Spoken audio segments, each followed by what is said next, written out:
আসসালামু আলাইকুম। আপনারা দূরে কাছে দেশে বিদেশে যারা আমরা আমাদের এই লাইভটি দেখছেন লকডাউন এর পক্ষ থেকে আপনাদেরকে আবারও এখানে হাজির হয়েছি। তো আজকে আমরা যে বিষয়টি নিয়ে কথা বলব সেটি হচ্ছে যুক্তরাজ্যের সাম্প্রতিক যে ওয়ার্ক পারমিট এর যে বিষয়টি নিয়ে আলোচিত এবং সমালোচিত হচ্ছে সেই বিষয় নিয়ে আমরা আপনাদের সাথে কথা বলব। আমাদের সঙ্গে বড় মতো রয়েছে ইমিগ্রেশন বিশেষজ্ঞ এবং পাবলিক অ্যাক্সেস ব্যারিস্টার জনাব চৌধুরী হাফিজুর রহমান।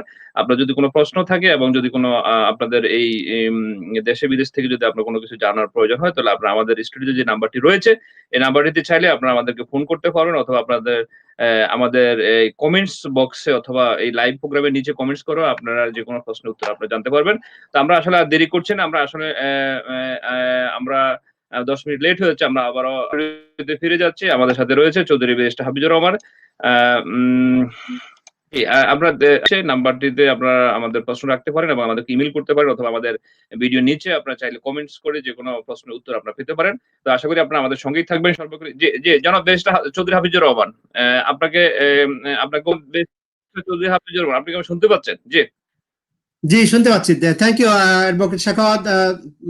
ধন্যবাদ আপনাকে আজকে আমাকে এই আপনার অ্যাডভাইস সেশনে আমন্ত্রণ জানানোর জন্য।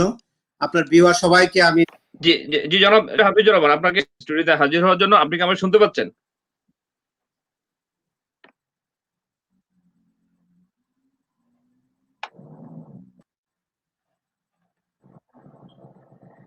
আর ১০ মিনিট লেট হয়েছে। আমরা আবারও জি, আমাদের সাথে রয়েছে চৌধুরী ব্যারিস্টার হাফিজুর রহমান।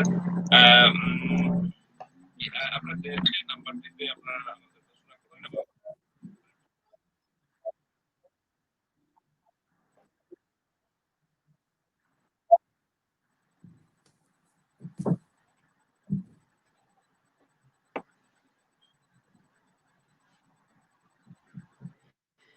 জি, সম্মানিত অতিথি, আপনারা যারা আমাদের সাথে দূরে কাছে দেশে বিদেশে যারা আমাদের প্রোগ্রামটিতে সর্বশেষ পর্যন্ত আপনারা থাকবেন সে আশা আমরা করছি। তো আসলে অনেক সময় আমাদের যান্ত্রিক ত্রুটি দেখার জন্য আমরা অনুরোধ করছি। আমরা শীঘ্রই অনুষ্ঠানের মূল পর্ব আমরা শু শু আমরা আ আমরা আমরা শুরু করব। তার আগে আমরা চাই যুক্তরাজ্য সরকার যে ওয়ার্ক পারমিট যেই ভিসা প্রক্রিয়া যে চালু করেছে, এই প্রক্রিয়াটি জানুয়ারি থেকেই শুরু হতে যাচ্ছে এবং এজন্য আপনার সার্টেন কিছু ক্রাইটেরিয়া রয়েছে এবং এই ক্রাইটেরিয়া গুলো নিয়ে আমরা আলোচনা করব এবং এই আলোচনা চলাকালীন সময়ে আমরা অর্থাৎ কি একজন আসার জন্য তার ওয়ার্ক পারমিট রিলেটেড কি ধরনের পেপারস এবং কি ধরনের যোগ্যতা অভিজ্ঞতা প্রয়োজন হবে এবং কিভাবে একজন অ্যাপ্লিকেন্ট তার ভিসা অ্যাপ্লিকেন্টটি করবে সেই বিষয় নিয়ে আমরা কথা বলব। পড়াশোনার জন্য এই দেশে আসার চেষ্টা করে থাকেন অথবা কেউ সেটেলমেন্ট হওয়ার জন্য এই দেশে আসার চেষ্টা করে থাকেন অথবা কেউ অর্থাৎ নিজের ক্যারিয়ারকে বিল্ড আপ করার জন্য ক্যারিয়ার রিলেটেড যেকোনো জব নিয়েও এই দেশে আসার চেষ্টা করে থাকেন। তো তদুপরি বিভিন্ন প্রশ্নের উত্তর নিয়ে আমরা আপনাদের কাছে আজকে এই পর্বটি আমরা সাজিয়েছি। আশা করি আমাদের সঙ্গে যে জনাব ব্যারিস্টার চৌধুরী হাফিজুর রহমান, আপনার কাছে এই মুহূর্তে আমরা জানতে চাইবো যে যুক্তরাজ্যে যে এ এ যে ওয়ার্ক পারমিট যে বিষয়টি চালু হতে যাচ্ছে, তো সেই বিষয় নিয়ে আপনার কমিউনিটিতে এবং বাংলাদেশে যারা রয়েছেন, যদিও আমরা বাংলাদেশের কমিউনিটি নিয়ে আমরা বেশিরভাগ কাজ করে থাকি। এই ব্যাপারে আপনার অভিজ্ঞতা এবং আপনার বক্তব্য তুলে ধরুন। জি, জনাব ব্যারিস্টার চৌধুরী হাফিজুর রহমান। হ্যাঁ, ধন্যবাদ অ্যাডভোকেট সাখাওয়াত। প্রথমেই সবাইকে আমার সালাম এবং শুভেচ্ছা, যারা ব্রিটেন, ইউরোপ বা বাংলাদেশ বা বহির্বিশ্বের যেখান থেকে দেখছেন, সবাইকে আমার সালাম এবং শুভেচ্ছা। আপনারা সবাই জানেন যে ব্রিটেন ইউরোপিয়ান ইউনিয়ন থেকে বের হয়ে যাবার পরেই ইমিগ্রেশন সেক্টরে, বিশেষ করে হোম অফিস, অনেক ধরনের রুলের পরিবর্তন, পরিমার্জন এবং নতুন করে স্টুডেন্ট এবং ওয়ার্ক পারমিটের ভিসার ব্যাপারে অনেক ধরনের রুল পরিবর্তন করছে। মানে মোটা দাগে আমি একটা কথা সুস্পষ্ট বলতে পারি যে আগের যে বিধিবিধান ছিল সেই বিধিবিধান থেকে কিছুটা শিথিল হয়ে আসছে এবং পুরো সিস্টেমটা একটা অস্ট্রেলিয়ান পয়েন্ট বেস সিস্টেম হিসেবে ঢেলে সাজাবার চেষ্টা গভর্নমেন্ট করছে আর কি। তো সেইভাবে অনেক ধরনের সুযোগ সুবিধা তৈরি হচ্ছে, বিশেষ করে যারা বাংলাদেশ এবং ইন্ডিয়া, পাকিস্তান বা আফ্রিকান কান্ট্রি থেকে যুক্তরাজ্যে পড়াশোনা করার জন্য বা কাজের জন্য ওয়ার্ক পারমিট নিয়ে আসতে চান, বিশেষ করে যারা উচ্চ শিক্ষিত এবং হাইলি স্কিলড, তাদের ক্ষেত্রে আমি বলবো এটা একটা অভূতপূর্ব সুযোগ। সেখানে হোম অফিসের যে পাবলিশড অকুপেশন লিস্ট আর কি, শর্টেজ অকুপেশন লিস্ট, সেইটার সাথে ম্যাচিং করে কেউ যদি অ্যাপ্লিকেশন করেন, যেমন মনে করেন এখানে নতুন নতুন সুযোগটা, সেখানে ডক্টর হতে পারে, নার্সেস হতে পারে, পিএইচডি হোল্ডার, রিসার্চার হতে পারে, সায়েন্টিস্ট হতে পারে, স্পোর্টস ক্যাটাগরি হতে পারে, সেখানে হলিডে ম্যাটার্স সেক্টর হতে পারে, বা আপনার রেস্টুরেন্ট সেক্টর, যেটা বাংলাদেশে বিশেষ করে বাংলাদেশি রেস্টুরেন্ট এবং ইন্ডিয়ান রেস্টুরেন্ট গুলোতে, যেখানে শেফ এবং কর্মচারী বা কর্মকর্তা কিন্তু সব ক্ষেত্রেই কিন্তু অকুপেশন শর্ট লিস্ট হিসেবে জিনিসটাকে মানে এনগেজ করে করতে হবে। আর আরো প্রশ্ন সামনে যখন আসবে, তারপরেও আমি বলি যে যারা এখানে অ্যাপ্লিকেশন করবেন, ব্রিটেনে যারা আপনাদের এমপ্লয়ার হবে বা প্রোভাইডার হবে, তাদের কিন্তু স্পন্সরশিপ লাইসেন্স থাকতে হবে। সেটা আরেকটা রেজিম, আমি সে ব্যাপারে সুস্পষ্টভাবে বলবো যে সেই প্রক্রিয়া কিন্তু অলরেডি ইতিমধ্যে শুরু হয়ে গেছে।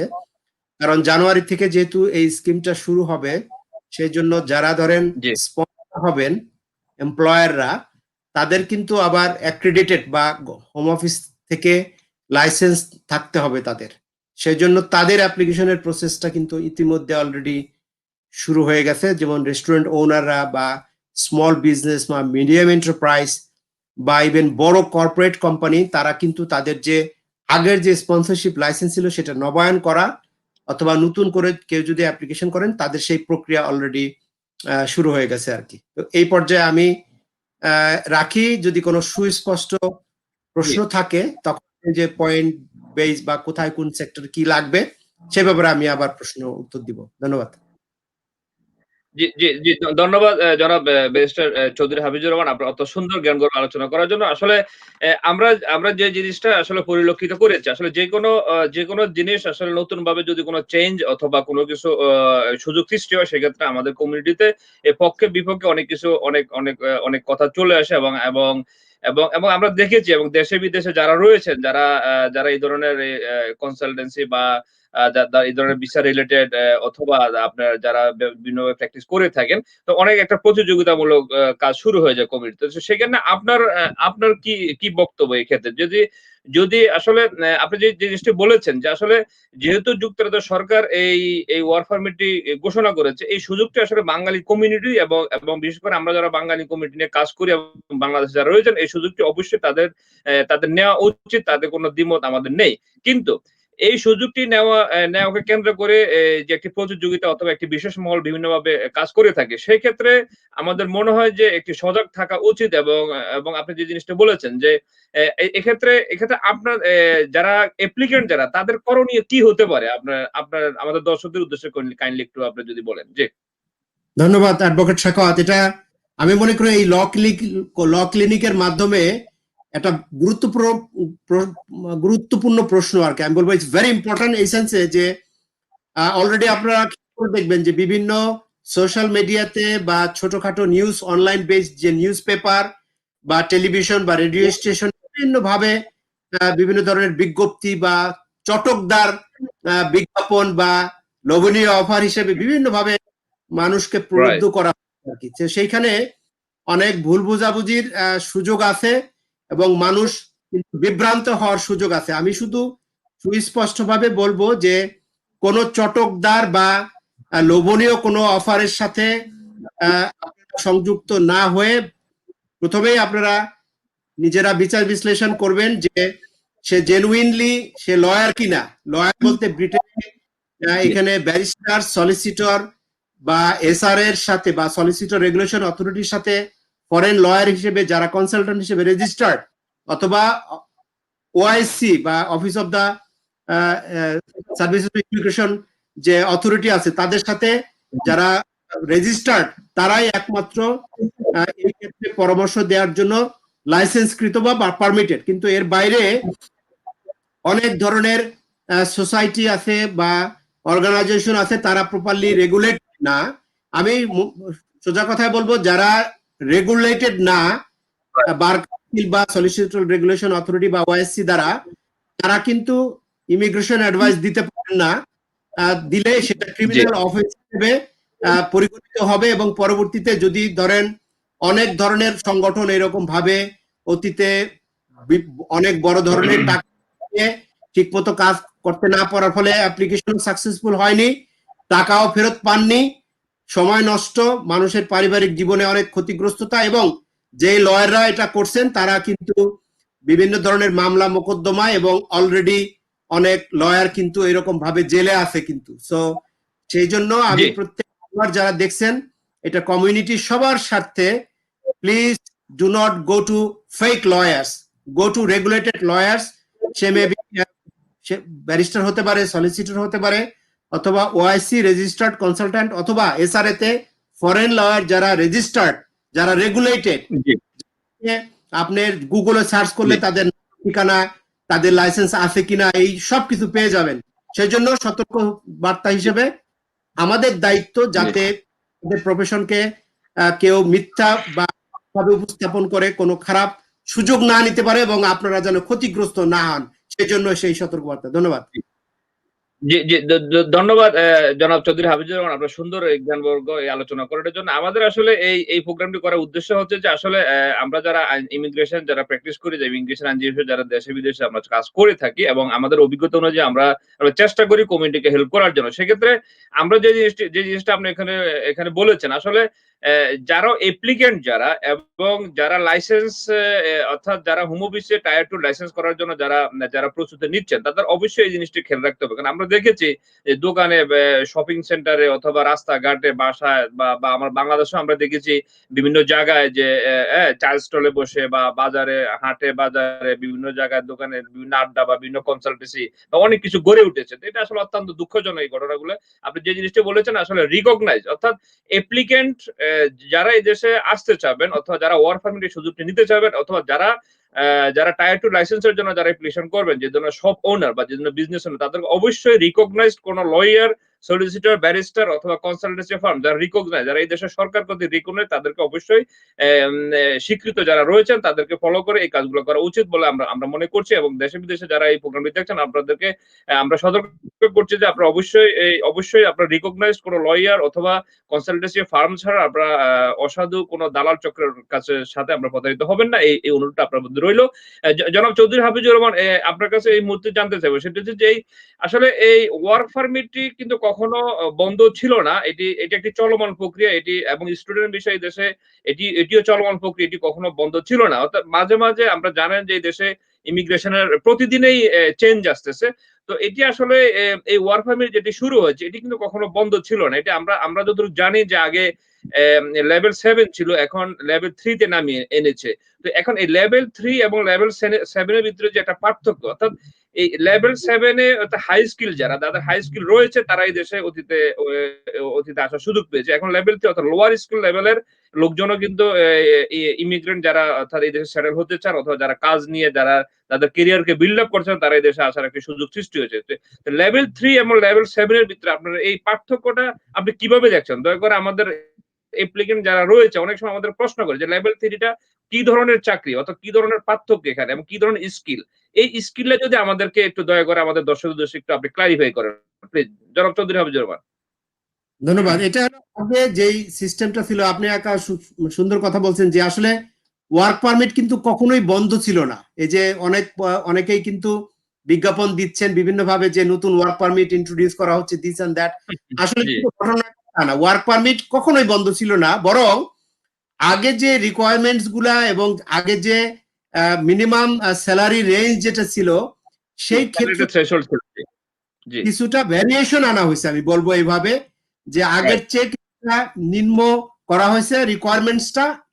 আর এটার ভ্যারিয়েশনটা যেমন শর্টেস্ট অকুপেশন লিস্ট এবং ম্যাক যে রেকমেন্ডেশন আর কি, মাইগ্রেশন কমিটির যে রিকমেন্ডেশন সেই ক্ষেত্রে থেকে, কারণ ইউরোপিয়ান ইউনিয়ন থেকে ব্রিটেন বের হয়ে যাওয়ার যে প্রক্রিয়া চলছে সেটা ধরেন এই জানুয়ারি থেকে এখন আমরা এই নতুন যে মেকানিজমে যাব, সেই জন্য এই দেশের যে ব্যবসা প্রতিষ্ঠানগুলো তাদেরকে সাপোর্ট করার জন্য গভর্নমেন্টের পক্ষ থেকে এবং যাতে বিজনেস গুলো আবার রিভাইভ করে পজিটিভ মোডে যায় বা গ্রোথ হয়, সেজন্য প্রত্যেকটা সেক্টরকেই যাতে সহযোগিতা করা যায় এবং ইন্টারন্যাশনাল যে ট্যালেন্ট এবং ওয়ার্কফোর্স আছে যারা স্কিলড তারা যেন দেশে আসতে পারে, সেজন্য আমি বলবো যে শর্টেস্ট অকুপেশন লিস্ট বিভিন্ন সেক্টরে হতে পারে আর কি। যেমন ধরুন আপনার মেডিকেল সেক্টর যেটা স্বাস্থ্য খাত, সেখানে রাইট, স্পেশালিস্ট জি, হতে পারে, নার্সেস হতে পারে বা অ্যাডমিন ক্যাডারেরও হতে পারে।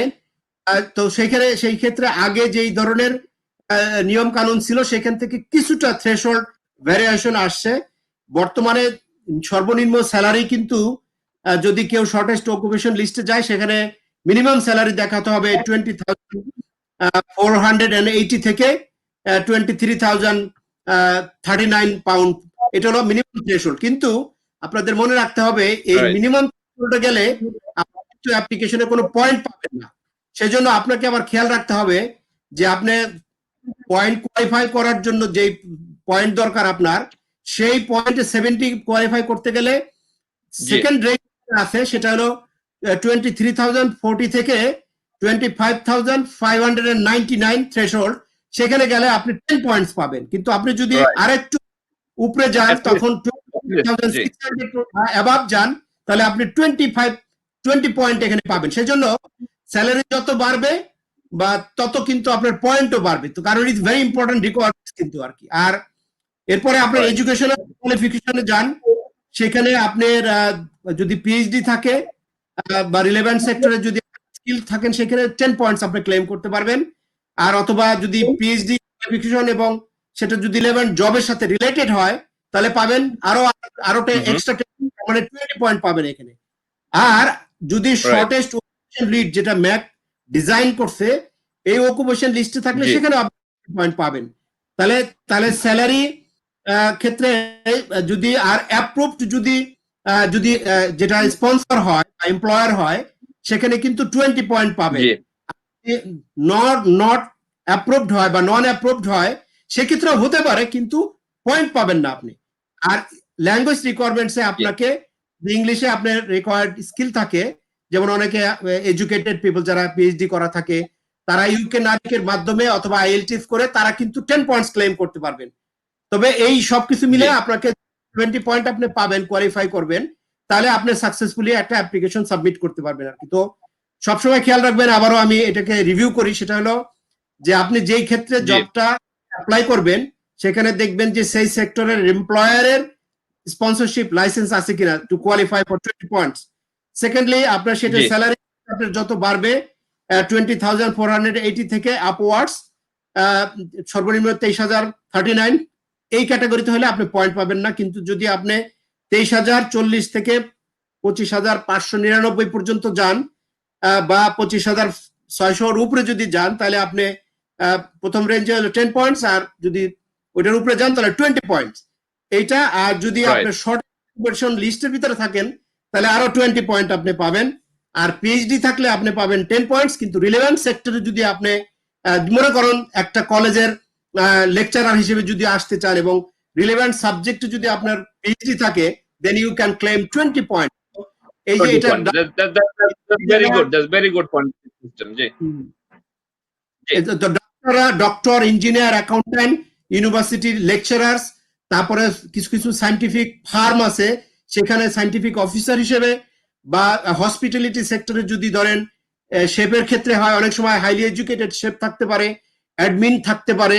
তো সবকিছু মিলেই কিন্তু যারা হাইলি এডুকেটেড পিপল তাদের জন্য আমি মনে করি এটা একটা গোল্ডেন অপরচুনিটি। ব্রেক্সিট হওয়ার সাথে সাথে এই বাজারের সম্ভাবনাটা দিন দিনই কিন্তু উজ্জ্বলতর হচ্ছে, সেই জায়গায় সেই সুযোগটা নেওয়ার একটা মানে স্কোপ তৈরি হচ্ছে আর কি। ধন্যবাদ। জি, জি, জি, ধন্যবাদ ব্যারিস্টার চৌধুরী হাফিজুর রহমান, আপনার সুন্দরভাবে এই পয়েন্ট বেস সিস্টেমটিকে আলোচনা করার জন্য। আপনি জানেন যদিও আমরা যেটা জানলাম যে বহুল আলোচিত এই পয়েন্ট বেস সিস্টেমটি অস্ট্রেলিয়ার ইমিগ্রেশন সিস্টেমের আলোকে এটি করা হয়েছে। আর আপনি যে বিষয়টি বলেছেন আসলে আমাদের ব্রেক্সিট এবং করোনা ইস্যুকে কেন্দ্র করে আমাদের অনেক জবের অনেক ক্ষেত্র তৈরি হচ্ছে এবং এই ক্ষেত্রকে আসলে কভারেজ দেওয়ার জন্য মূলত সরকারের এই পলিসিটি যদি আমরা মনে করে থাকি।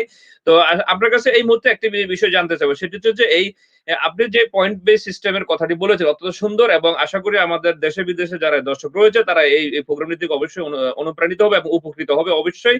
তো সেক্ষেত্রে আমি আপনার কাছে আপনি যেই ২ টি বিষয় এখানে এনেছেন যে স্কিলের ক্ষেত্রে 20 পয়েন্ট। তো এটা কি ধরনের স্কিল অর্থাৎ লেভেল এবং কি ধরনের এই জিনিসটি স্কিলের ব্যাপারে আপনার কাছ থেকে আমি একটু জানতে চাইবো। আপনি অবশ্য বলেছেন, তারপর আমরা একটু রিপিট করব এই হ্যাঁ, জিনিসটি। ঠিক আছে। আর সেকেন্ডলি আপনি যেটা বলেছেন যে ল্যাঙ্গুয়েজের ক্ষেত্রে 10 পয়েন্ট। ল্যাঙ্গুয়েজের লেভেলটা কি ধরনের, অর্থাৎ আমরা যতটুকু জানি B1 লেভেলের ইংলিশের যে যোগ্যতা, যে যে যে যে কথাটি এখানে বলেছে, এখানে IELTS 4.5 এখানে আমরা যতটুকু জানি আরকি।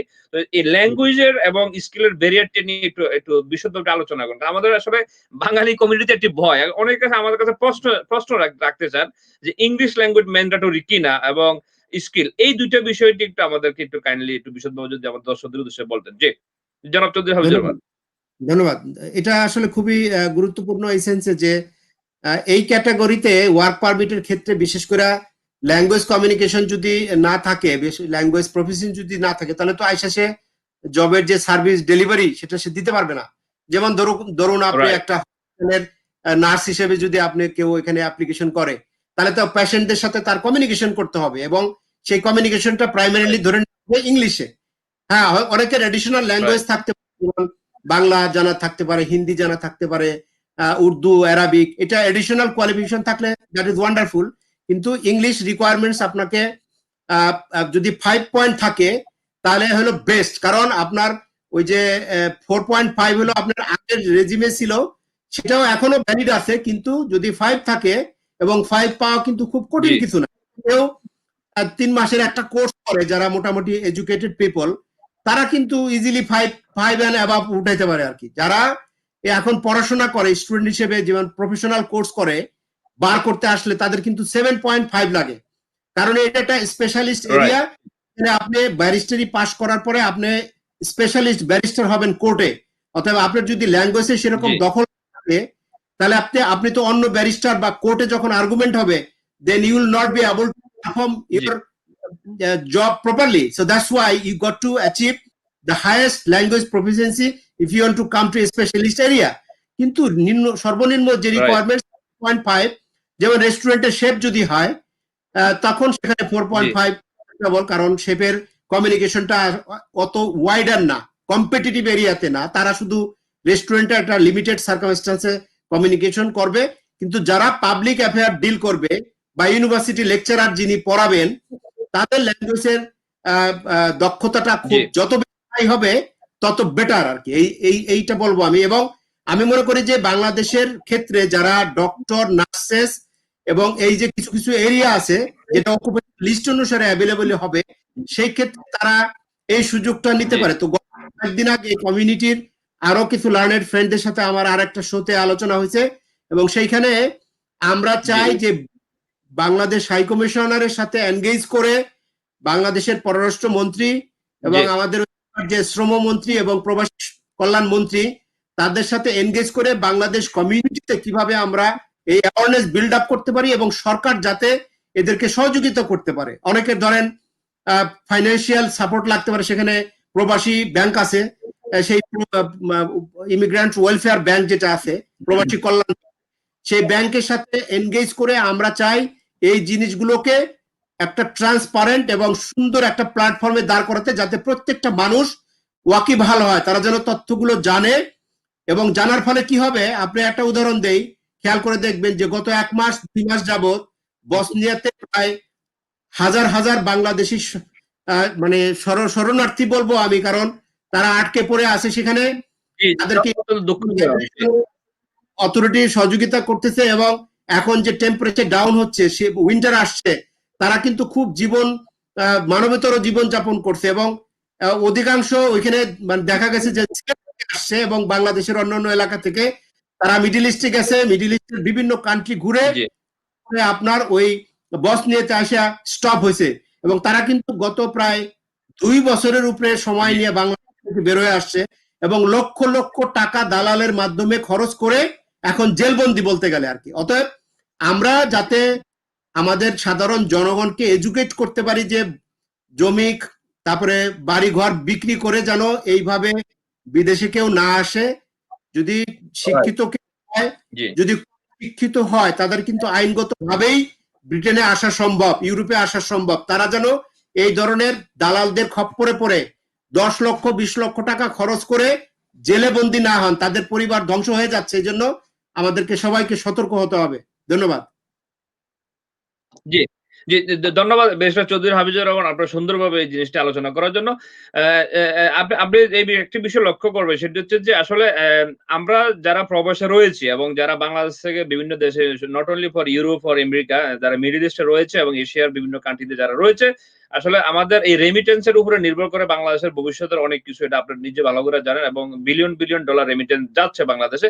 কিন্তু আমরা কিন্তু আসলে রেমিটেন্স এর হিসাব করি কিন্তু এই যে আপনি একটু আগে বললেন যে জিনিসটা, বসনিয়াতে যারা যারা যারা বর্তমানে যে শরণার্থী রয়েছে, এটা অত্যন্ত দুঃখজনক। আমি আমি আমি আমি দেখেছি যে আমি এটা অত্যন্ত হৃদয় বিদারক এই ঘটনাটি। কিন্তু আপনার বাংলাদেশ হাই কমিশনের কথা কথা উল্লেখ করেছেন। কিন্তু আমার কথা হচ্ছে যে বর্তমান যুক্তরাজ্য সরকার যে স্কিলটি ঘোষণা করেছে, বাংলাদেশে কিন্তু কর্মসংস্থান ব্যাংক রয়েছে, প্রবাসী উন্নয়ন মন্ত্রণালয় রয়েছে এবং প্রবাসী মন্ত্রী রয়েছেন। কিন্তু বাংলাদেশ হাই কমিশন এবং বাংলাদেশ সরকারের পক্ষ থেকে আসলে এই বিষয়টি বিবেচনা করা উচিত যে আমরা রেমিটেন্স কত টাকা বাংলাদেশে প্রবেশ হচ্ছে, এটা কিন্তু আমরা কিন্তু হিসাব করে কিন্তু দিয়ে দিচ্ছি। রেমিটেন্স যোদ্ধাদেরকে তৈরি করার জন্য, অর্থাৎ এই যে বর্তমান যুক্তরাজ্য সরকার যে ঘোষণাটি করেছে যে একটি লেভেল 3 তে নিয়ে এসেছে, অর্থাৎ এদেরকে স্কিল করার জন্য আমরা আসলে কোনো প্রতিষ্ঠান বাংলাদেশে ওইভাবে আমরা দেখি নাই। বাট এটা আমরা আসলে আপনি যেটা অ্যাড্রেস করেছেন বাংলাদেশ হাই কমিশনের পক্ষ থেকে এবং বাংলাদেশ সরকার এবং পররাষ্ট্র মন্ত্রণালয়ের পক্ষ থেকে, এই জিনিসটি আসলে আমরা শুধু রেমিটেন্স গুনবো না, আমরা চাইবো যে আমাদের রেমিটেন্স যোদ্ধা যারা বাইরে যাবে, স্কিল নিয়ে তারা যাবে, স্কিল নেওয়ার জন্য সরকারিভাবে কিছু পদক্ষেপ নেওয়া উচিত বলে এটা আমরা মনে করছি। এবং এই প্রোগ্রামে যারা দেখছেন এবং আপনার মাধ্যমে আমরা চাইবো যে আসলে বাংলাদেশ সরকার এই বিষয়টি অত্যন্ত গুরুত্ব দিবে, এবং বাংলাদেশ হাই কমিশনার লন্ডনে রয়েছে, যদিও আমরা লন্ডনে এই প্রোগ্রামটি করছি। তো আপনার কাছে এই মুহূর্তে যে জিনিসটি জানতে চাইবো সেটি হচ্ছে যে এই যে আসলে যে আপনি যে একটু আগে যেটা বলেছেন যে আসলে এই দেশের migration advisory committee shortage occupation লিস্টে যে ৭০টি যে কাজের প্রস্তাব দিয়েছে, এর ভিতরে আমরা দেখেছি যে আসলে লেভেল 3 অনেকগুলো, আপনি একটু আগে বলেছেন অবশ্য। লেভেল 3 ক্যাটেগরিতে এখানে আপনার আমরা যতটুকু আমরা দেখেছি যে এখানে বিভিন্ন সুপার শপের বুচার লেভেল 3 তে আওতায় আসতে পারে, এবং কনফেকশনারিতে যারা আপনার বিভিন্ন বেকারিতে যারা কাজ করে থাকেন, বেকারি তারাও আপনার লেভেল 3 এর আওতায় চলে আসতেছে। এবং আমরা দেখতে পাচ্ছি যে আসলে যারা রেস্টুরেন্টে যারা সেকেন্ড শেফ রয়েছেন অথবা যারা ওয়েটার রয়েছেন এবং যারা ম্যানেজার, এই ধরনের পোস্ট এখন ক্রিয়েট হচ্ছে। তো এখন আপনার কাছে আমরা একটা জিনিস জানতে চাইবো, সেটি হচ্ছে যে এই দেশের যারা লাইসেন্স যারা যারা করতে আগ্রহী, তাদের উদ্দেশ্যে আপনার মতামত কি হবে? আচ্ছা, আমরা তো এতক্ষণ বলেছি যে যে ওয়ার্ক পারমিটে কারা অ্যাপ্লিকেশন করতে পারবে অথবা কারা কারা কি ধরনের স্কিল লাগবে, কিন্তু যারা লাইসেন্স করবে তাদের উদ্দেশ্যে আপনার বক্তব্য কি হতে পারে? জি, জনাব চৌধুরী হাফিজুর রহমান। ধন্যবাদ। এটা খুবই গুরুত্বপূর্ণ আরেকটা প্রশ্ন। কারণ যাদের মাধ্যমে পারমিট হোল্ডাররা বা অ্যাপ্লিক্যান্টরা আসবে তাদের লাইসেন্সটা ইম্পর্টেন্ট। কারণ যারা ধরেন অনেকে এর পূর্বে কখনো লাইসেন্স করেননি বা আবেদন করেননি, তারাও তাদের যে ব্যবসার যে ধরন বা প্রকৃতি বা কতজন এমপ্লয়ি লাগবে, রাইট। তিনি এক্সটেনশন করবেন জি, কিনা, তার ব্যবসা ধরেন একটা বুচার শপ আছে, তিনি আরেকটা বুচার শপ ওপেন করতে চাচ্ছেন, যার আর একটা রেস্টুরেন্ট আছে সে আর একটা করতে চাচ্ছেন বা এক্সটেনশন করতে চাচ্ছেন, বা একজনের ধরেন 5 জন স্টাফ আছে তার আরো 5 জন দরকার।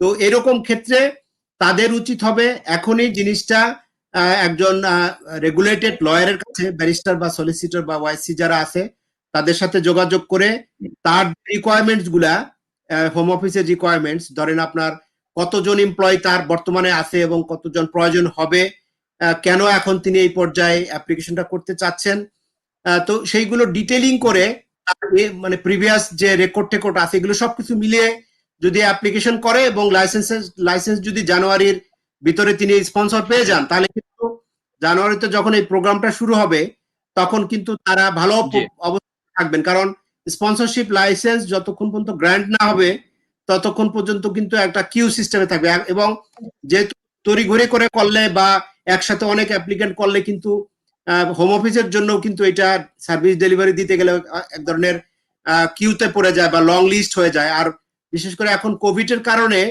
আপনারা জানেন যে ব্যাকলগ আছে জি, আমাদের, জানেন যে আপনার গত এপ্রিলের সময় থেকে একটা পর্যায়ে কিন্তু সাসপেনশন ছিল আর কি অ্যাপ্লিকেশন সাবমিটের ক্ষেত্রে। রাইট।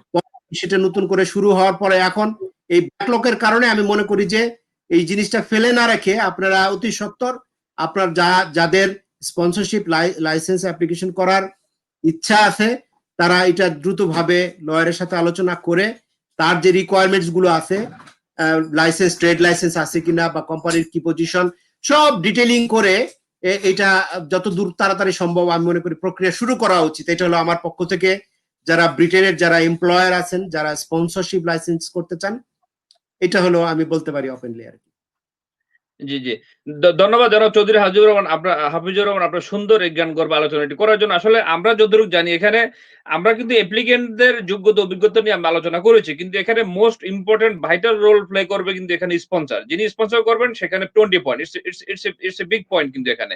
এখন যারা ভাইটাল রোল প্লে করবে অর্থাৎ যারা স্পন্সরশিপ যারা গভর্নমেন্ট থেকে নিবে তাদের অনেকগুলো ক্রাইটেরিয়া এখানে অবলম্বন করতে হবে। কারণ এটা আসলে একটা ইন্টারন্যাশনাল রিক্রুটমেন্ট কিন্তু। কারণ আজকে Yes. ব্রেক্সিটের কারণে এবং ব্রেক্সিটকে কেন্দ্র করে এখন এর আওতায় কিন্তু আপনি ইউরোপ থেকে যারা আসবে অর্থাৎ এই যুক্তরাজ্যে ইউরোপে যারা রয়েছেন, ইউরোপ থেকে যারা আসবে তাদের জন্য কিন্তু সেম আইনটি কিন্তু তাদের জন্য প্রযোজ্য হচ্ছে কিন্তু। যেখানে একটা ইন্টারন্যাশনাল রিক্রুটমেন্ট করার জন্য যে ধরনের স্ট্যান্ডার্ড করা প্রয়োজন সেই ধরনের স্ট্যান্ডার্ড মেইনটেইন করেই কিন্তু একটা আপনার যে আপনার রেস্টুরেন্ট বলেন, টেকওয়ে বলেন, সুপার শপ বলেন, তারপরে কি বলে আপনার কেয়ার হোম অথবা আপনার নার্সারি হোম যারা রয়েছে তাদেরও অবশ্যই এই প্রক্রিয়াটি অবলম্বন করেই কিন্তু আপনার এই লাইসেন্সের জন্য অ্যাপ্লিকেশন করতে হবে। যদিও তারা নিজেরও প্রয়োজন তারা এটি করতে পারে। বাট তারপরেও প্রফেশনাল এর একটি ব্যাপার রয়েছে। কারণ লয়ার যারা রয়েছে তাদের অনেক অভিজ্ঞতা যোগ্যতা রয়েছে। তারা অনেকগুলা ফাইলিং এর এখানে ব্যাপার। এখন ইন্সুরেন্স এর ব্যাপার রয়েছে কিন্তু আপনি একটা জিনিস খেয়াল করবেন কিন্তু। শুধু রিক্রুটমেন্ট করলেই কিন্তু এখানে হচ্ছে না কিন্তু। অর্থাৎ ইন্টারন্যাশনাল মান নির্ধারণ করার জন্য যে ধরনের কারিকুলাম প্রয়োজন সম্পূর্ণ কিছু তৈরি করেই কিন্তু একজন স্পন্সর হোল্ডার এবং লাইসেন্স হোল্ডার অ্যাপ্লিকেশনটি করতে হবে এবং তার মাধ্যমে কামিয়াব হবে বলে আমরা মনে করছি। তো আপনার কাছে এই মুহূর্তে একটা জিনিস জানতে চাইবো যে আসলে একজন লাইসেন্স হোল্ডার অর্থাৎ যিনি লাইসেন্স জন্য অ্যাপ্লিকেশন করবেন সেক্ষেত্রে সেক্ষেত্রে অনেক সময় একটা প্রশ্ন চলে আসে। সে ফর এক্সাম্পল আপনার কাছে আমি এই প্রশ্নটি আমি রাখছি আপনার কাছে যে একজন সুপার শপ তার বুচারের প্রয়োজন যে যারা মাছ কাটা বা অথবা এই মাংস কাটার জন্য যারা প্রফেশনাল যারা রয়েছেন। তো সেক্ষেত্রে যদি এমন কোয়েশ্চেন তৈরি হয় যে বুচার তো লন্ডনে এভেইলেবল। তো তুমি কেন বুচার আনতে চাচ্ছ বাংলাদেশ থেকে বা ফরেন থেকে? তো সেক্ষেত্রে সে কি ধরনের শর্টেজ অকুপেশন সে লিস্ট দেখাবে অথবা একটা রেস্টুরেন্ট সে ফর এক্সাম্পল রেস্টুরেন্টে বলতে পারে যে তুমি এই ধরনের অনেক বেকার আমাদের এই দেশে রয়েছে। তুমি এখান থেকে পারলে রিক্রুট করতে পারো। আবার অনেকে বলেছেন যে যে হাই স্কিল অনেক লোক তো এই দেশে অনেক বেকার রয়েছে। তো তুমি চাইলেও তো এখান থেকে রিক্রুট করতে পারো। তো এই জিনিসগুলা কিন্তু আসলে মানে অর্থাৎ হোম অফিসে যিনি অ্যাপ্লিকেশন করবে তার অবশ্যই প্রয়োজন একটা পদ ক্রিয়েট করতে হবে। তো এই বিষয়গুলো আপনি কিভাবে দেখছেন? আপনারা যারা লাইসেন্সের অ্যাপ্লিকেশন করবে তাদের উদ্দেশ্যে দয়া করে কাইন্ডলি এই বিষয় নিয়ে একটু আপনি আলোচনা রাখবেন। আর আরেকটি প্রশ্ন সরি ফর অ্যাম আমি আমি আবারও বলছি আপনার কাছে যে শর্টেজ অকুপেশন অর্থাৎ একজন সুপারভাইজার হবে কি ধরনের লোক প্রয়োজন? উনি কিভাবে পদটি ক্রিয়েট করবে? এটি একটি প্রশ্ন। আর দ্বিতীয়টি হচ্ছে যে স্পন্সর লাইসেন্সের জন্য কি ধরনের পেপারস উনি যোগান দিবেন? এই ২ টি জিনিস আপনার কাছে প্রশ্ন রাখলাম। সরি ফর ইফ না, ইউ না, ডোন্ট মাইন্ড। জি, না, ঠিক আছে। এখানে আমি প্রথমেই বলবো যে একটা জব পোস্ট ক্রিয়েট করার পূর্বে সেই পোস্টের তো একটা ব্যাপ্তি আছে। মানে ধরুন আমি উদাহরণ হিসেবে ধরি রাইট, একটা সুপারে একজন ক্যাশিয়ার হতে পারে অথবা একজন শপ ফ্লোর যে রিপ্লেনিশিং যেটা করে যারা শপ ফ্লোরে মালপত্র গোছায় রাখে, তার ডেলিভারি রাইট। ম্যান অথবা ব্যাক স্টোরে যে যারা স্টোর মেনটেন করে, আহ, বিভিন্ন ধরনের ম্যানেজারিয়াল ক্যাপাসিটি হতে পারে, ক্যাশিয়ার হতে পারে। তো যেই পদের জন্যই রাইট, আপনি অ্যাপ্লিকেশন করেন না কেন সেটা ওয়েল ডিফাইন্ড রোল হতে হবে। এবং আপনার ধরেন যদি বর্তমানে একটা বুচার শপে কি লাগে মাংস কাটার জন্য ধরেন, এটা কিন্তু আমার দিলে কিন্তু আমি পারবো না, আপনার দিলে আপনি পারবেন না। যে মাংস না কাটে অবশ্যই না। তার কিন্তু একটা জি, অভিজ্ঞতা আছে, জি, স্কিলড আছে, এবং অনেকের কিন্তু জি, ডিপ্লোমা সার্টিফিকেট থাকে, কারণ তারা হয়তো প্রাতিষ্ঠানিক শিক্ষা গ্রহণ করছে, অথবা অনেকের প্রাতিষ্ঠানিক শিক্ষা না থাকলে প্র্যাকটিক্যাল এক্সপিরিয়েন্স আছে। এখন সেই প্র্যাকটিক্যাল রাইট, এক্সপিরিয়েন্স সার্টিফিকেটে কিভাবে রূপান্তরিত করা যায় সেই জিনিসটার জন্য জি, আপনি এর আগে একটা প্রসঙ্গ আনছিলেন যে বাংলাদেশে এই যে approved educator sorry education authority, মনে করেন গিল্ড সার্টিফিকেট যারা জি, দেয় আর কি। তো এই ধরনের প্রতিষ্ঠান বাংলাদেশে বোধহয় অলরেডি শুরু হয়েছে, যেটা ব্রিটিশ কারিকুলাম এবং ব্রিটিশ অথরিটির সাথে তারা যৌথ মানে, উদ্যোগে বা এই ধরনের কোনো ব্যাপার আছে যেখানে ব্রিটিশ হাই কমিশনও জড়িত আর কি। তো সেজন্য জি, জবের যে ডিসক্রিপশনটা সেই ডিসক্রিপশনটার সাথে আমার একটা সাজেশন যে ধরেন বাংলাদেশি জি, ভাষাভাষী, ইন্ডিয়ান বা পাকিস্তানি বা আরবিক বা ফরেন ল্যাঙ্গুয়েজ যারা স্পিকিং করে, এই ধরনের অ্যাডিশনাল ল্যাঙ্গুয়েজ রিকোয়ারমেন্ট যদি কারো প্রয়োজন হয় জি, ইংলিশের পাশাপাশি, আপনার জব ডিসক্রিপশনে আপনি এই কথাটা বলে দিবেন যে ইংলিশে 4.5 জি, বা above. In addition to that, if you have Bengali language skill or Punjabi language, Hindi Hindi অথবা অ্যারাবিক, এটা যদি লাগে, এটা একটা অ্যাডিশনাল কোয়ালিফিকেশন কার থাকবে, তার জন্য হয়তো কিছুটা প্রায়োরিটি থাকবে আর কি। অনেক সময় ল্যাঙ্গুয়েজ ইংলিশটাই মেইন হিসেবে থাকবে, কিন্তু জি, অ্যাডিশনাল ল্যাঙ্গুয়েজ থাকলে সেটা কিন্তু, ধরুন বাংলাদেশি রেস্টুরেন্টে যদি একজন শেফ বাংলা তো তার মাতৃভাষা, সে বাংলায় বলবে, কিন্তু তার অ্যাডিশন জি, ইংলিশ ল্যাঙ্গুয়েজ জানবে। সে যদি আবার হিন্দি ল্যাঙ্গুয়েজ জানে তাহলে কিন্তু এটা তার জন্য একটা অ্যাডভান্টেজ, কারণ হয়তো রেস্টুরেন্টের ব্যাক সাইডে দেখবেন আপনার হিন্দি একজন আরেকজন ওয়ার্কার থাকবে, তো তার সাথে প্রপার কমিউনিকেশনের জন্য এটা মানে ভালো হয় আর কি। ওইটা হলো এডিশনাল জি, ল্যাঙ্গুয়েজ আর কি। আমি মনে করি যে জব ডিসক্রিপশনের ক্ষেত্রে এই এই ধরনের ল্যাঙ্গুয়েজের ক্ষেত্রে একটা ব্যাখ্যা আপনারা দিতে পারেন, অথবা যদি অন্য কোনো এডিশনাল কোনো কোয়ালিফিকেশন আপনার দরকার হয়, সেই সেই জিনিসটাও আপনি মনে করেন। এই হসপিটালিটি সেক্টরে অনেক সময় ফুড ডেকোরেশনের ব্যাপার থাকে। যদি কারো art, right, food decorating art skill থাকে এবং যদি তার সার্টিফিকেট জি, থাকে, এটা প্রমাণ করতে পারে। অনেকে সার্টিফিকেট থাকে না কিন্তু অনেকে প্রমাণ করতে পারে। যেমন দেখবেন যে সিম্পল একটা সালাদ ডিশ তৈরি করার সময় সে টমেটোটা জি, এমন ভাবে গোলাপ ফুলের মতো সেটিং করে এত একটা অ্যাট্রাকটিভ প্রোডাক্ট বা ডিসপ্লে করে কাস্টমারদের সামনে, যাতে কাস্টমাররা খুব আকৃষ্ট হয়ে যায়। তো এই যে আমি কথাটা বললাম ভেঙে যে এটা, যেটাকে ফুড প্যাশন বলা হয় আরকি, তাই না? হ্যাঁ, সেটা এক ধরনের স্কিল, কিন্তু এই প্র্যাকটিক্যাল স্কিল, একাডেমিক স্কিল, এই জিনিসগুলো জি, জি, সবকিছু জি। জব ডেসক্রিপশনের ভিতরে আপনারা নিয়ে আসবেন।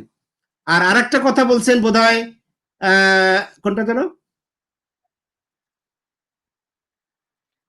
জন্য আপনাকে যে আরেকটি বিষয় হচ্ছে যে ওই কি ধরনের পেপারস অর্থাৎ এই দেশে যারা টায়ার 2 লাইসেন্স জন্য হ্যাঁ, ঠিক অ্যাপ্লিকেশন আছে। করবে যে এটা কি মনে করেন ধরনের প্রথমে ডকুমেন্ট পেপারস গুলো মূলত আপনার আপনার আপনার আ আপনার মাধ্যমে আমাদের যারা স্পন্সর যারা লাইসেন্স যারা করতে আগ্রহী তারা হয়তো সেই প্রিপারেশন নিতে পারে। জি, হুম।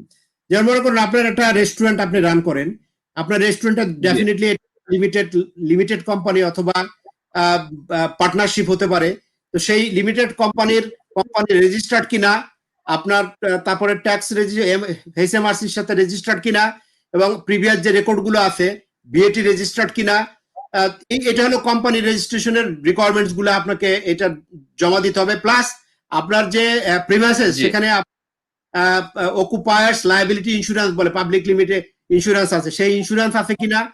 তারপর আপনার হোম অফিসের আরেকটা রিকোয়ারমেন্টস আছে যে আপনি ওই যারা অলরেডি অপারেট করছেন বিজনেস আর কি, তারা সেখানে ওই যে কিছু রুল আছে, যেমন আপনি যে এমপ্লয় করছেন লোকজনকে, তাদের ইমিগ্রেশন স্ট্যাটাস চেক করার জন্য যে ভেটিং প্রসেসটা, সেইগুলো আপনার ঠিকমতো আপনি রাইট। এর আগে ফাইল মেনটেন করেন কিনা, মনে করেন আইডি চেক, পাসপোর্ট চেক, তার ভিসা আছে কিনা, জি, তিনি জি, ওই সবগুলো যারা রিকোয়ারমেন্টস গুলো ফুলফিল করছে। ইন অ্যাডিশন টু দ্যাট আপনার কোম্পানির ইনকাম এবং এক্সপেন্ডিচার আর প্রিভিয়াস যে আপনার যে স্টাফ লিস্ট বা এমপ্লয়মেন্ট রেকর্ডস, সেই জিনিসগুলো যদি প্রপারলি জি, ফাইলিং থাকে, তাহলে অ্যাপ্লিকেশনে যে ধরনের প্রশ্ন আসবে আমি আশা করি যে আপনার এটার উত্তর দিতে কোনো ধরনের বেগ পেতে হবে না আর কি। কিন্তু যদি কোথাও কোনো শর্ট থাকে, আপনি অতি সত্বর সেইগুলোকে রিকভার করার চেষ্টা করেন, ফিল আপ করার চেষ্টা করেন। করার পরে এই জন্যই দরকার একজন এক্সপার্ট প্রফেশনাল লয়ারের সাথে আলোচনা করা, যাতে আপনার অ্যাপ্লিকেশনটা ভালো মতন সাবমিট করা যায় এবং সাকসেসফুল হয় আর কি। আর যদি যেন তেন ভাবে এদিক সেদিকে এটা করতে গিয়ে দেখবেন আপনার অ্যাপ্লিকেশন ফি নষ্ট হবে, আপনার সময় নষ্ট হবে, আবার অ্যাপ্লিকেশনও রিফিউজড হয়ে যেতে পারে আর কি। সেই জন্য সময় বাঁচাবার জন্য, ভালো ফলাফলের জন্য ইউনিট কোয়ালিটি সার্ভিস এবং from a quality regulated lawyers, এটা হলো আমার কথা আর কি। ধন্যবাদ। জি, জি।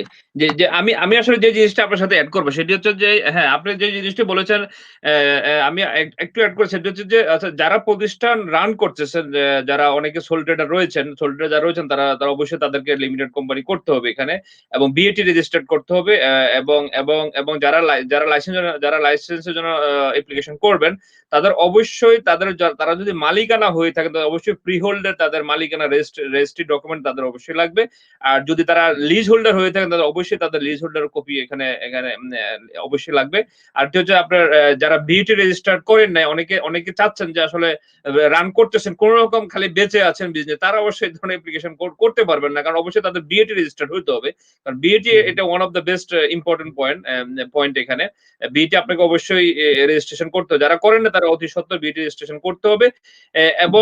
এবং যারা পেরোল অনেক এমপ্লয়ি রয়েছেন যে আসলে তার অনেক যে কোন রকম খালি যান বাঁচিয়ে তারা ব্যবসা করতে চাচ্ছেন। কিন্তু আসলে তারা তো অনেকে পেরোল ঠিকমতো করেন না। তো পেরোলে তাদেরকে যেতে হবে। কারণ আপনি কতজন কর্মচারী, কতজন স্টাফ আপনার এখানে রয়েছে, কতজনকে আপনি বেতন দিচ্ছেন। আপনি যদি ৫ জনকে দিয়ে থাকেন, আপনি আরো ২ জনকে রিক্রুট করার মতো সেই ক্ষমতা আপনার থাকতে হবে। অবশ্যই আপনাকে পেরোলে যেতে হবে। তা আমরা আপনার মাধ্যমে এবং এই দর্শকদের যারা যুক্তরাজ্যের লন্ডনের বিভিন্ন সিটি থেকে আমাদের এই প্রোগ্রামটি দেখছেন, আমরা এই প্রোগ্রামের মাধ্যমে আমরা আপনাদেরকে যারা টায়ার 2 লাইসেন্সের জন্য অ্যাপ্লিকেশন করবেন তারা অবশ্যই আপনাদেরকে আপনাদের ফ্রি হোল্ডার কপি এবং আপনাদের লিজের কপি এবং আপনাদের বিইটি রেজিস্ট্রেশন, আপনার ব্যাংক এবং আপনার গ্যাস, ইলেকট্রিসিটি এবং আপনার প্যারোলের কপি এবং টোটাল টোটাল এবং আপনাদের অবশ্যই অর্থাৎ ইন্টারন্যাশনাল রিক্রুটমেন্টের জন্য আপনার কিন্তু একটি ইন্সুরেন্সের প্রয়োজন হয় এখানে লায়াবিলিটি ইন্সুরেন্সের ব্যাপার রয়েছে। ইন্সুরেন্স আপনাকে অবশ্যই করতে হবে। Total A to Z papers, ডকুমেন্টার এবং হোম আরেকটা অফিস অ্যাডিশনাল ফিস পয়েন্ট আমি রয়েছে। রেজ করতে চাচ্ছি, জি, সেখানে হেলথ এন্ড জি, হাইজিন সার্টিফিকেট আবার এটা অ্যাপ্রুভ করতে হবে আর কি। হেলথ এন্ড হাইজিনের ব্যাপারটাও এখানে কিন্তু ইনভলভ। আর আরেকটা জিনিস হলো যে এই ধরনের অ্যাকাউন্টস এবং ট্যাক্স বিএটি ইস্যুর ক্ষেত্রে যদি কোনো ধরনের জটিলতা হয়, আমি মনে করি আপনার যে কোনো একজন অ্যাকাউন্টেন্টের সাথে কথা বললে তারা আপনাকে যথেষ্ট রাইট। প্রফেশনাল করতে পারবে। কারণ অনেক সময় নিজে এইগুলো করতে গেলে আপনার মানে অনেক সময় ক্ষতি হতে পারে বা নষ্ট হতে পারে বা সময় নষ্ট যেতে পারে, কারণ কমপ্লেক্সিটিস আছে এখানে। কারণ ট্যাক্স, এনআই কন্ট্রিবিউশনস, এই রেভিনিউ জেনারেশনের ক্ষেত্রে অনেকগুলো রুল আছে। সেই রুলগুলো যদি প্রপারলি আপনি কমপ্লাই না করেন, এটা কিন্তু অনেক সময় ক্রিমিনাল অফেন্স হিসেবে আপনার ব্যবসা ক্ষতিগ্রস্ত হতে পারে, রাইট। নিজে ক্ষতিগ্রস্ত হতে পারে। সেই জন্যই আমি মনে করি যে একজন অ্যাকাউন্টেন্টের সাথে আলোচনা করলে কিন্তু আপনার HMRC জি, বা জি, ট্যাক্স ব্যাপারে সহযোগিতা জি, হবে। জি, ধন্যবাদ। জি, জি, জি, আপনি অত্যন্ত সুন্দর এই এই এই জিনিসটা এড করেছেন। আসলে একজন একজন লয়ার প্রফেশনালিজম মেইনটেইন করে যেভাবে একটি পেপারস তৈরি করবে অথবা একজন অ্যাকাউন্টেন্ট যেভাবে তার প্রফেশনালিজম মেইনটেইন করে তার পেপার গুলা তৈরি করবে। একজন আমরা আসলে ব্যক্তিগতভাবে একজন ব্যক্তি যতই হাইলি এডুকেটেড হোক না কেন আসলে তার একটা লেকোপসেস অবশ্যই থেকে যায় এখানে। অনেকে চাইলে ব্যক্তিগত উদ্যোগ করতে পারে যদি তার সেই অভিজ্ঞতা যোগ্যতা থাকে। আমরা এখানে তার নিজেরা করতে পারেন। বা তারপর আমরা চাইবো যে এই কাজটি করার জন্য একজন প্রফেশনাল লোক যারা রয়েছেন অ্যাকাউন্টেন্ট, সলিসিটর, ব্যারিস্টার তাদের অবশ্যই হেল্প হেল্প নেওয়া উচিত। আপনার কাছে আরেকটা বিষয় জানতে চাইবো আমরা সেটা হচ্ছে যে এই আসলে আমরা তো তখন আলোচনা করেছি যে অর্থাৎ যারা যারা ইমিগ্রেন্ট হয়ে দেশে আসবেন তাদের যোগ্যতা কি এবং অভিজ্ঞতা কি তারা কিভাবে প্রেশন করবেন এবং যারা এই ওয়ার্ক পারমিটের জন্য যাদের সেই শর্টেজ অকুপেশন লিস্টের অনুযায়ী এ এ যারা যারা লাইসেন্স হোল্ডার অর্থাৎ লাইসেন্সের জন্য যারা যুক্তরাজ্য সরকার থেকে তারা নেবেন নির্দিষ্ট একটা ফি দিয়ে এবং তারা কিভাবে লাইসেন্সটি গ্রহণ করবে সেই বিষয়টি আমরা আলোচনা করেছি। আমি এই মুহূর্তে আপনার কাছে যে জিনিসটি জানতে চাই সেটি হচ্ছে এই যে আমরা আসলে দেশে বিদেশে আমরা আমরা যতটুকু জানি যে মিডল ইস্টে বা এশিয়ার বিভিন্ন কান্ট্রিতে আমরা যখন কোন জব ভিসা নিয়ে অর্থাৎ লেবার ভিসা নিয়ে যারা যারা বিভিন্ন স্কিল নিয়ে যারা যারা যারা পাড়ি জমাচ্ছে তাদের একটা সার্টেন টাইম তাদেরকে বেঁধে দেওয়া হয় যে ২ বছর, ৫ বছর, ১০ বছর বা অনেকে আমরা দেখেছি ২০-২৫ বছর তার থেকে আবার তার ব্যাক টু প্যাভিলিয়ন অর্থাৎ তার বাংলাদেশে সে আবার ব্যাক করতে হয় এবং এবং তাকে জিরো থেকে আবার সবকিছু স্টার্ট করতে হয়। তার যদি কোন ক্যাশ ক্যাপিটাল থাকে তাহলে ব্যবসা বাণিজ্য করে কোন রকম তার তার জীবিকা নির্বাহ করতে পারে। কিন্তু আসলে ইউরোপ এবং আমরা লন্ডন, আমেরিকার যে একটা ইমিগ্রেশন সিস্টেম রয়েছে সেই সিস্টেমটা কিন্তু একটু ভিন্ন।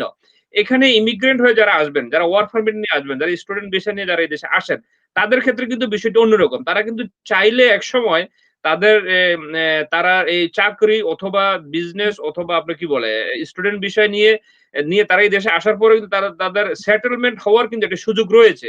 তো এই বিষয়টি আপনি কিভাবে মূল্যায়ন করবেন? যারা বাংলাদেশ থেকে বাঙালি কমিউনিটিতে যারা আসতে চাচ্ছেন, যারা জব ভিসা, ওয়ার্ক পারমিট নিয়ে যারা আসতে চাবেন, তাদের সেটেলমেন্ট প্রক্রিয়াটি কি? এই জিনিসটি যদি আপনি সুন্দরভাবে একটু আলোচনা করেন, আমার মনে হয় যে আমরা A to Z আমরা আমাদের দর্শকদেরকে আমরা উৎসাহিত করতে পারবো এবং তারা হয়তো একটা আকাঙ্খা তাদের বাস্তবায়ন বা হতে পারে বলে আমরা বিশ্বাস করি। জি, তাদের সেটেলমেন্ট প্রক্রিয়াটি কি হতে পারে? জি, জনাব চৌধুরী ধন্যবাদ। হাফিজুর রহমান। ধন্যবাদ। এটা আমি মনে করি যে এটা সুন্দর প্রশ্ন এই সেন্সে যে ব্রিটেন কিন্তু অনেক উদার এই সেন্সে আমি মনে করি যে যেমন যেমন ধরুন ওয়ার্ক পারমিটে যদি কেউ এই দেশে আসে প্রথমে ধরেন তাকে যদি ২ বছর বা ২.৫ বছরের ভিসা দিল সেটা আবার ফার্দার এক্সটেনশন করে যদি যখনই আপনি ৫ বছর কমপ্লিট করে ফেলবেন তখনই সেখানে কিন্তু আপনার যারা ওয়ার্ক পারমিটে আসে ৫ বছর পরে কিন্তু তারা চাইলে তাদের একটা সুযোগ এখানে ইনডিফিনিট লিভ টু রিমেনের জন্য অ্যাপ্লিকেশন করতে পারে কারণ ইমিগ্রেশন লটা কিন্তু সবসময় চেঞ্জিং কিন্তু অলওয়েজ রিভিউ হচ্ছে চেঞ্জ হচ্ছে তো ৫ বছর পরে আবার ইমিগ্রেশন জি, রুল কিরকম চেঞ্জ হবে কিনা ধরুন বর্তমান যে রেজিম আছে সেই অনুসারে আপনি এখানে চাইলে পার্মানেন্ট রেসিডেন্সি নিতে পারবেন আপনার স্ত্রী বা সন্তানরা যারা আছে বা যারা নারী তাদের ক্ষেত্রে স্বামী মানে বিশেষ করে ফ্যামিলি মেম্বারদেরকে কিন্তু এখানে মাইগ্রেট করা সম্ভব এবং ওইভাবে ৫ বছর কন্টিনিউয়াসলি জবে থাকার পরে তিনি চাইলে নিজেও কিন্তু একজন উদ্যোক্তা হতে পারেন নিজে ব্যবসা প্রতিষ্ঠান দিতে পারেন অথবা নিজে পার্মানেন্ট সেটেলমেন্ট করে আপনি সেম জবেই থাকলেন বা অন্য কোনো সেক্টরে গেলেন সেই সুযোগটা কিন্তু এখানে আছে অন দ্য সেম নোট যারা স্টুডেন্ট হিসেবে আসেন ধরুন একটা ইউনিভার্সিটিতে পড়াশোনা করার পর ডিগ্রি অর্জন তারপর পিএইচডি করা তারপরে সেই সেম ইউনিভার্সিটিতে হোক বা অথবা অন্য হোক তার কিন্তু অনেক ধরনের জবের সুযোগ তৈরি হয় কিন্তু তো স্টুডেন্টরা চাইলে জি, নতুন যে লিগাল রেজিম আসছে বা রুল চেঞ্জ আসছে সেখানে আবার ওই যে আগে যে পোস্ট স্টাডি ওয়ার্ক আর কি 2 ইয়ার্স এর জন্য সেই জি, সুযোগ কিন্তু জি, জানুয়ারি থেকে শুরু হচ্ছে আর কি তো আর এর সাথে আমি আরেকটা কথা বলবো যে যারা ইন কান্ট্রি থেকে অ্যাপ্লিকেশন করবেন তাদের কিন্তু আর ওই আপনার যে আগে যে ফ্যামিলি অ্যালাওয়ান্স যেটা ফ্যামিলিদের জন্য যেই টাকাটা দেখাতে হচ্ছে লিভিং অ্যালাওয়ান্স সেটা কিন্তু আর দেখাতে জি, হচ্ছে না এটা এটা এই সাইকোলজিক্যালি এই কারণে যে you are already in this country and you are living happily without taking public funds so therefore তুমি কয় টাকায় চলো কি চলো it doesn't matter ওই রিকোয়ারমেন্টসটা কিন্তু এখন নাই সেটা কিন্তু একটা ওয়ান্ডারফুল অপরচুনিটি আমি মনে করি কারণ আগে যে ফাইন্যান্সিয়াল একটা বার্ডেন ছিল যে এত টাকা দেখাইতে হবে সেই জিনিসটা কিন্তু এখন আর নাই সেজন্য আমি এটা মনে করি যে এই মাসের ৫ তারিখ থেকে সেটাকে ওয়েভ করা হয়েছে। জি, হ্যাঁ সেটা কিন্তু জি, ৫ অক্টোবর থেকে জি। এখানে যারা স্টুডেন্ট আছে তাদের জন্য আমি মনে করি এক ধরনের রিলিফ বা এক ধরনের লাইটার হলো আর কি রিকোয়ারমেন্টস এর ক্ষেত্রে আর কি। আর বাইরে থেকে যারা আসবেন চিত্রটা ওই আগের মতোই আছে, ওইটা শো করে আপনাকে দেখাইতে হবে। দেখানোর পরে চাইলে এখানে আপনার কোর্স কমপ্লিট করার পরে আপনি এখানে সেটেল করতে পারবেন। যদি যখন আপনি শেষ করবেন তখন যদি রুল পারমিট করে তখন আপনি অ্যাপ্লিকেশন করবেন। তো এই জন্য আমি ভবিষ্যতের কথাটা কি হবে জানি না, তবে দিন দিনই তো ইমিগ্রেশন রুল আসলে অনেক সময় কিছুটা স্ট্রিক্ট হয়, আবার অনেক সময় শিথিল হয়। তবে আমি মনে করি যে বর্তমানে যেহেতু ব্রিটেন ইউরোপিয়ান ইউনিয়ন থেকে বের হয়ে গেছে, সেখানে আমি অনেক ধরনের সুযোগ তৈরি হচ্ছে। আবার কিছু কিছু ক্ষেত্রে হয়তো রেস্ট্রিকশনও আরোপ হবে। তবে সুখের বিষয় যে ইউরোপিয়ান ইউনিয়ন এবং রেস্ট অফ দ্য ওয়ার্ল্ড এখন কিন্তু সেম ক্যাটাগরিতে থাকবে। সেটা হলো রিসেন্টলি আপনারা জানেন যে আগে ইউরোপিয়ান ইউনিয়ন থেকে যদি কোনো লোক এখানে তাদের যদি ক্রিমিনাল কোনো কনভিকশন থাকতো, এটা নিয়ে কোনো ধরনের প্রসঙ্গ ছিল না। কিন্তু এখন কারো যদি 1 ইয়ার বা অ্যাবাভ ক্রিমিনাল কনভিকশন থাকে, তারা কিন্তু এই ইউরোপ হোক আর যেখানে হোক তারা কিন্তু ব্রিটেনে ঢুকতে পারবে না। সেজন্য আপনারা এই অপরচুনিটিটা এখন বিশ্বব্যাপী ব্রিটেনের সবার জন্য একই রকম আর কি। এটা আমি মানে রাইট। Thank you. জি, জি, জি, ধন্যবাদ মিস্টার চৌধুরী হাফিজুর রহমান আপনার সুন্দরভাবে এই জিনিসটা আলোচনা করার জন্য। আমি যে জিনিসটা আসলে আপনার কাছে এখানে নিয়ে এসেছিলাম সেটা হচ্ছে যে আমি একটু জাস্ট ক্লারিফাই করি। সেটা হচ্ছে যে আসলে আমরা মিডল ইস্ট থেকে অথবা আমাদের ৩য় বিশ্ব থেকে যারা আমরা সরি মিডল ইস্ট এবং এশিয়ান কান্ট্রিতে আমরা যাই বিভিন্ন দক্ষ শ্রমিক হিসেবে কাজ করার জন্য, সেখানে আসলে সেটেলমেন্ট এর কোনো প্রক্রিয়া নেই। একটি নির্দিষ্ট এক্সটেনশন অথবা দেশে ফিরে যেতে হয়।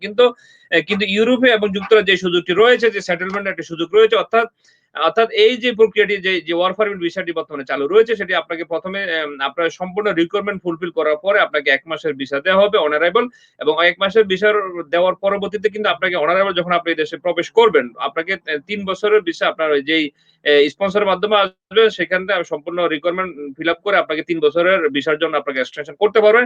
সেক্ষেত্রে আপনি ৩ বছরের ভিসা পেয়ে থাকবেন। ৩ বছরের শেষ হওয়ার পরবর্তীতে আপনাকে আরো ২ বছর এক্সটেনশন করার সুযোগ দেওয়া হবে।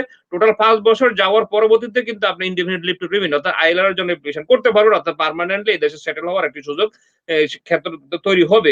এই রুটটি আসলে এই ভিসার প্রক্রিয়াটি কিন্তু এই রুটটি এভাবেই কিন্তু সম্পন্ন হবে। এটা অলরেডি গাইডেন্স এ রয়েছে। তো আর যেই বিষয়টি আমি আপনার কাছে আমি এড করব সেটি হচ্ছে যে এখানে কিন্তু যিনি এখানে জবটি নিয়ে আসবেন এবং যে স্পন্সর তার সাথে টাকার প্রয়োজন রয়েছে, অথবা এই ৫ টি বছর উনি উনি উনি ওই যার মাধ্যমে স্পন্সর তার সাথে থাকতে হবে, এবং যদি কোনো কারণে লাইসেন্স রিভোক হয়ে যায়, অর্থাৎ জব যে এমপ্লয়ার যদি কোনো কারণে বন্ধ হয়ে যায়, সেক্ষেত্রে হয়তো উনি সুইচ অফ করার একটা সুযোগ রয়েছে। এই বিষয়টা কিন্তু আগে ছিল না। তো আমি যে বিষয়টি আপনার কাছে আরেকটু এড করব সেটি হচ্ছে যে এই ৫ টি বছর কিন্তু উনাকে একটা নির্দিষ্ট পরিমাণ কিন্তু ট্যাক্স সরকারকে দিতে হবে, এবং উনার এইখানে এই দেশে আসার পরবর্তীতে উনি চাইলে উনার ফ্যামিলি, উনার ছেলে-মেয়ে এবং ওয়াইফ কিন্তু উনি এই দেশে উনি ডিপেন্ডেন্ট হিসেবে নিয়ে আসতে পারবেন। এই সুযোগটি রয়েছে, এবং এই দেশে একটা সুবর্ণ সুযোগ যেটি হচ্ছে যে স্কুলে পড়ালেখার জন্য সেই ক্ষেত্রে কোনো পয়সা বা কোনো পেমেন্ট বা স্কুলগুলোতে দিতে হয় না। এটি একটা ইটস এ গ্রেট অপরচুনিটি আমরা মনে করি। তো আপনার কাছে এই মুহূর্তে আমি জানতে চাইবো জনাব চৌধুরী হাফিজুর রহমান, সেটা হচ্ছে যে ওভারঅল আমরা যে বিষয়টি নিয়ে আমরা আলোচনা করেছি সেই বিষয়টি নিয়ে আপনার অ্যাপ্লিক্যান্ট এবং লাইসেন্স হোল্ডার যারা রয়েছেন তাদের উদ্দেশ্যে আপনার সর্বশেষ সমাপনী বক্তব্য যদি আমাদের দর্শকদের উদ্দেশ্যে কাইন্ডলি একটু বলুন। জি। ধন্যবাদ। আমি মনে করি যে বর্তমানে যে অপরচুনিটিটা তৈরি হচ্ছে বা দেখা দিচ্ছে, সেক্ষেত্রে আমাদের আইটি সেক্টরের জন্য কিন্তু অভূতপূর্ব সম্ভাবনা আছে।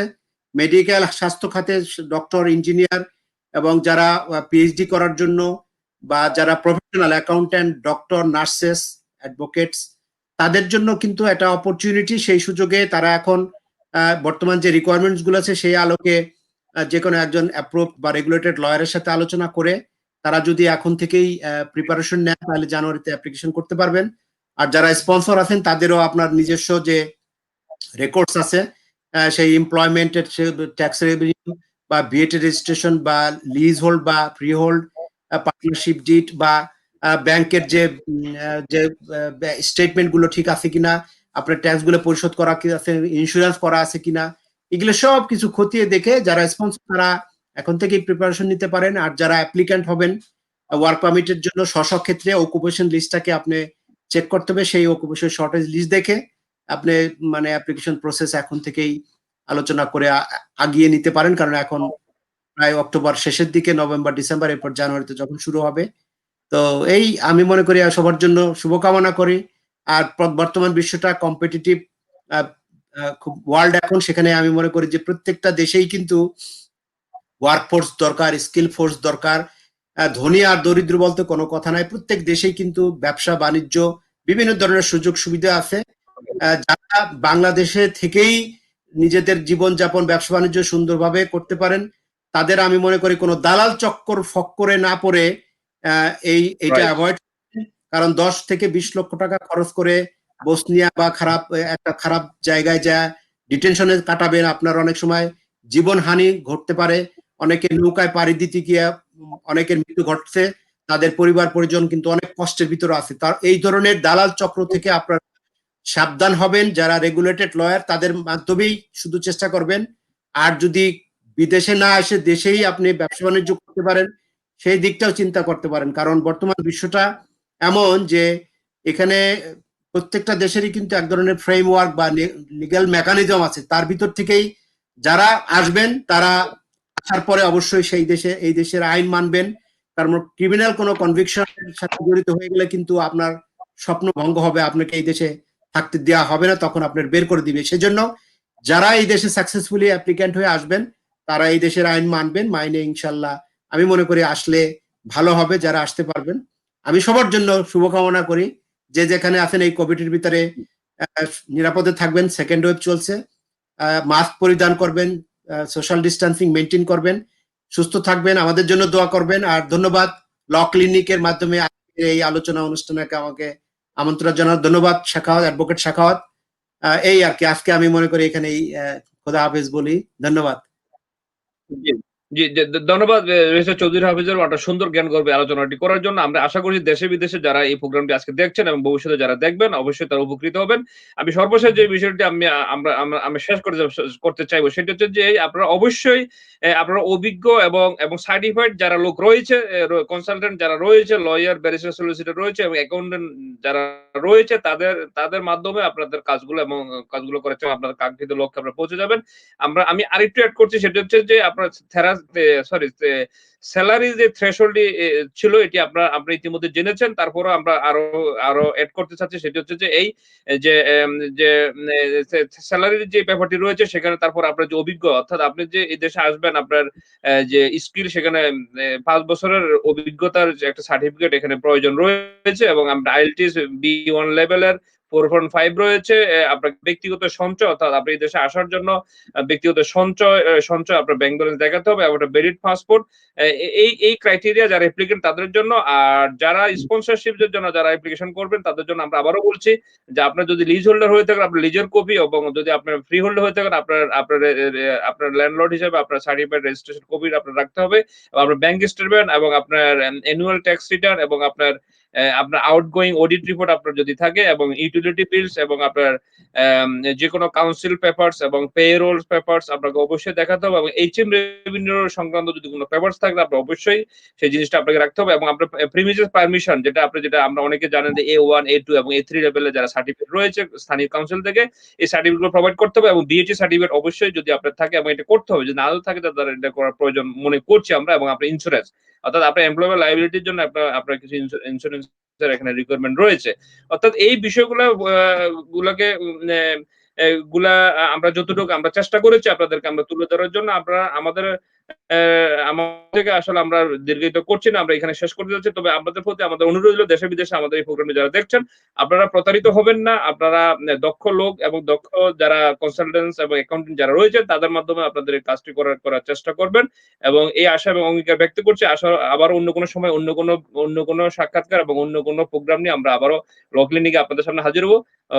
আপনারা যদি আমাদের কোনো কোশ্চেন থেকে থাকে আমাদের কমেন্টস করে জানাতে পারেন অথবা আমাদের ফোন নাম্বার রয়েছে, ফোন নাম্বারটিতে ফোন করে আমাদেরকে জানাতে পারেন। জি, ধন্যবাদ ব্যারিস্টার চৌধুরী হাফিজুর রহমান আপনার মূল্যবান সময় প্রদান করার জন্য। জি, ধন্যবাদ। ধন্যবাদ আপনাকেও ধন্যবাদ, এবং আপনার মাধ্যমে যারা আজকের এই অনুষ্ঠান দেখলেন সবাইকে ধন্যবাদ। আমাদের এটা আপনি চাইলে শেয়ার করে আপনার বন্ধুদের সাথে, কমিউনিটির সাথে সব জায়গায় শেয়ার করলে সবাই হয়তো উপকৃত হবে। সবসময় মনে রাখবেন যে যেভাবে আসুন না কেন বৈধভাবে আসার চেষ্টা করবেন, কারণ অবৈধভাবে দালাল চক্রের হক করে যেন আপনার না পড়ে সম্পত্তি, টাকা-পয়সা, জীবনহানি হতে পারে। সেজন্য সবসময় খেয়াল রাখবেন। ধন্যবাদ। জি, জি ধন্যবাদ। আমরা এই প্রোগ্রাম আজকে এখানেই সমাপ্ত ঘোষণা করছি। আমরা আ আর দীর্ঘায়িত করছি না। তো দেশে বিদেশে যারা আপনারা এই প্রোগ্রামটি দেখেছেন, আপনাদেরকে এই প্রোগ্রামটি দেখছেন, আপনারা চাইলে আপনাদের পরিবার, আত্মীয়স্বজন এবং আপনাদের